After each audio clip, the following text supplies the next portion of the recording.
concerning David Jones, and then we're going to be able to take pictures of his gravesite here in just a little bit. David Jones, chaplain in the Continental Army, was born in White Clay Creek, 100, Newcastle County, Delaware, May 12, 1736.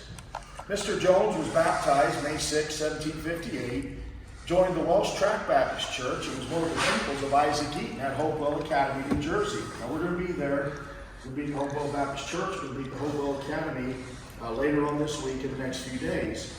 But he also studied divinity with his cousin Abel Morgan at Middletown. We will also be there.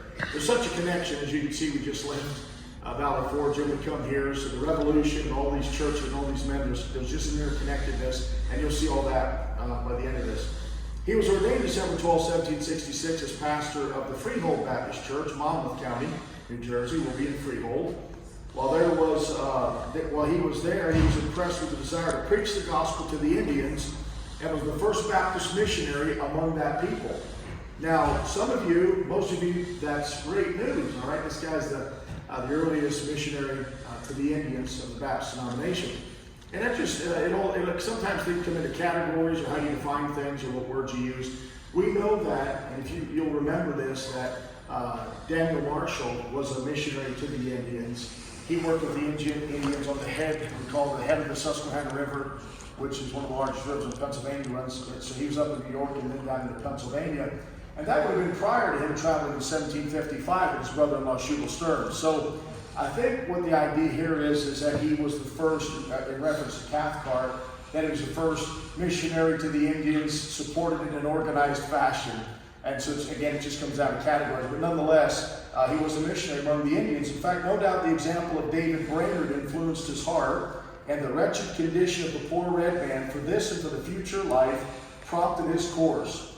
They then occupied what is now the state of Ohio, and he made them 2 visits. His first began May 4, 1772, and ended in August. His second visit to the Indians began October 26, 1772, and ended in April of 1773.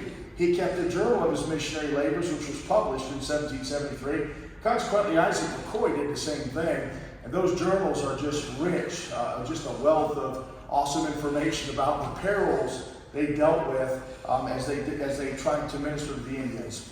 Mr. Jones continued his pastorate at the village of Freehold until his outspoken views in favor of the rights of Americans rendered him unpopular.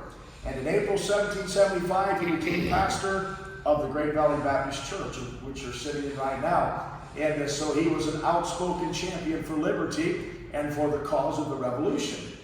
In that year, the Continental Congress recommended a day of fasting and prayer. And David Jones preached a sermon before Colonel Dewey's regiment entitled, Defensive War in a Just Cause, Sinless. Let that title sink in for just a minute.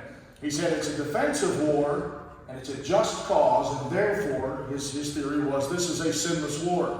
Now, how many times I might be the only guy in, I don't know, but I'm always, when I lecture on the Revolution or whatever, I'm always asked, should Baptists have been involved in it, that kind of thing. And this was their mindset. They said this is a defensive war. It's a just cause, and therefore it's sinless. And he was very dogmatic about this, as you're going to find when we get to his sermon here in just a bit. He printed this, and it was extensively circulated, and it inspired the troops and inspired the cause for the Revolution. Okay? He took high ground even at the early day in favor of independence. In 1776, he was appointed a chaplain in Colonel St. Clair's regiment and was at Ticonderoga, where just before battle, he delivered a patriotic address which roused the courage of the soldiers to a high degree. Subsequently, he served under General Horatio Gates and General Wayne, and was in many battles and always proved himself to be a wise counselor and a devoted patriot. He was at the Paoli Massacre and narrowly escaped death. While the army was at Valley Forge, he frequently showed his devotion to the cause and was highly trusted by Washington.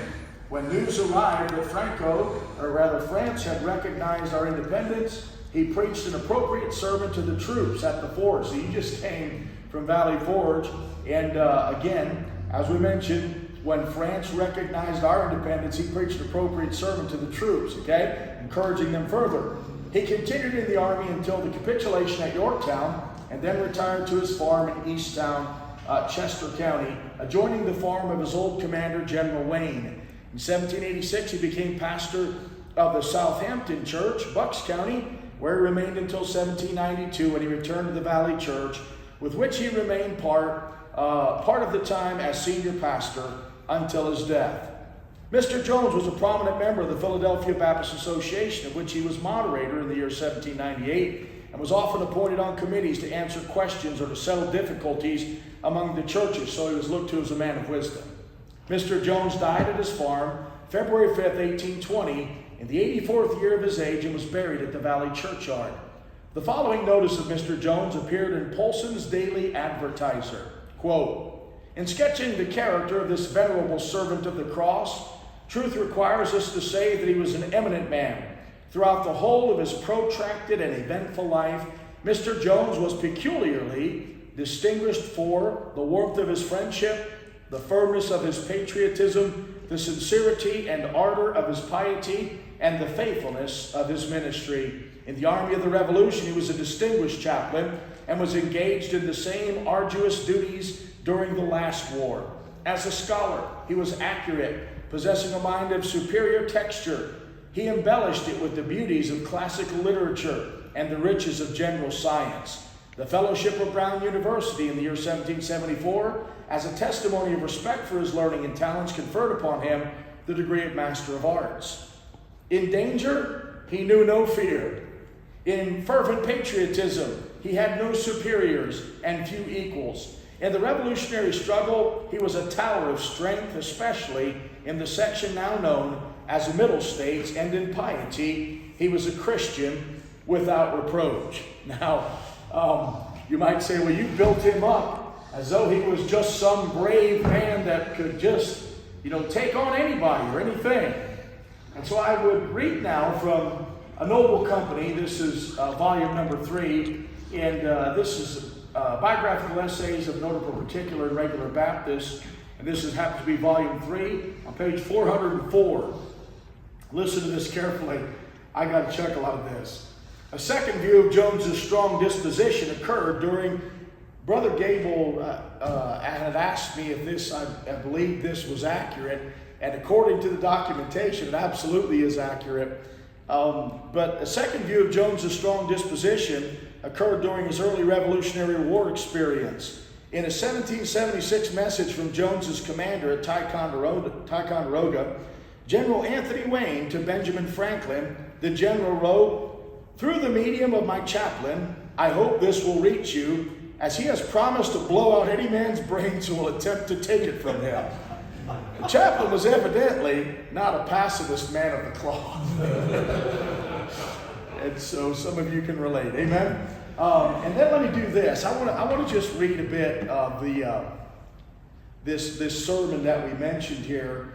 And let me see. I think this is on 415. Okay. So what's great about this book, and by the way, what's great about everything put out by Particular Baptist Press is the documentation. Either it's a scholarly work or it's not a scholarly work, and this one is just rich with documentation. There's no point in putting out things that are not properly documented, and they do a great job. So this has actually a facsimile of the original title page of David Jones's Defense of War. Right there, as you can see that in the book, all right? And that's what it looked like. And let me just give you some of the highlights and points that he had made. Okay, this is what he gave, that he tried to challenge everybody else and teach them that this is a war we must fight, you see. All right, number 1. Blessed be the man who is possessed of true love and liberty. Let all the people say, Amen. Blessed be the man who is a friend to the common rights of mankind. And let all the people say, Amen. Blessed be the man who is a friend to the United States of America. And let all the people say, Amen. Now, on the other hand, as far as is consistent with the Holy Scriptures, let all these blessings be turned to curses to him who deserts the noble cause in which we are engaged, and turns his back to the enemy before he receives proper orders to retreat. And let all the people say, Amen. Let him be abhorred by all the United States of America. Let faintness of heart and fear never forsake him on earth. Okay? So he said, if you retreat, don't finish this battle. Here's what he said ought to happen to you. Let him be a Magor and Mizabel, a terror to himself and all around him. Let him be accursed in his outgoing, and cursed in his incoming, cursed in his lying down, and cursed in uprising, cursed in basket, and cursed in store. Let him be cursed in all his connections, till his wretched head with dishonor is laid low in the dust. And let all the soldiers say, Amen. And may the God of all grace in whom we live enable us, in defense of our country, to acquit ourselves like men, to his honor and praise. Amen and amen. The sermon was published both during and following the war. A Colonel Johnson told Jones's grandson that he had had copies made even after the war to demonstrate this as an example of Jones's preaching. It was this Colonel Johnson who had appended the note to the sermon seen earlier about the powerful effect it had in animating the men. And so we are here at number one.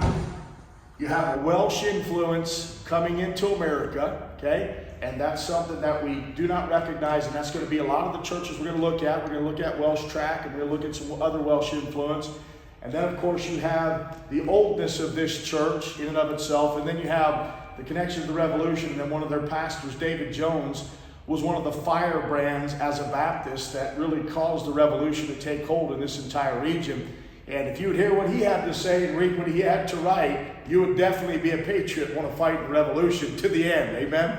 And so he was known for this type of zeal and this type of encouragement preaching. What we're going to do now, Brother Gable, is there anything else that you thought of that I had missed? I'm in his territory here, amen? So I'm crossing over into an area. He's been quite a bit. He's brought his kids from the school and stuff down here to see these places, which is a wonderful thing, amen? But I just wanted to make sure that I hadn't forgotten anything. What we're going to do now is, could you possibly lead us right out to the grave? If you want to get pictures here, find them. You'll see a group out there also taking pictures by his graveside. Or stay here if you like. You want to get pictures in the pulpit. Some of these crow's nests are great to get pictures and stuff. And then we have a little bit of time here, so just don't rush yourselves. Take some pictures outside. Enjoy the beauty and all that. And we'll just get on the bus. I'll tell you what. Let's do this. It's 3:42, and we literally have about 25, 30 minutes, okay? And so if we can be on at about 10 after, that would be awesome, and then we'll pull out there, all right?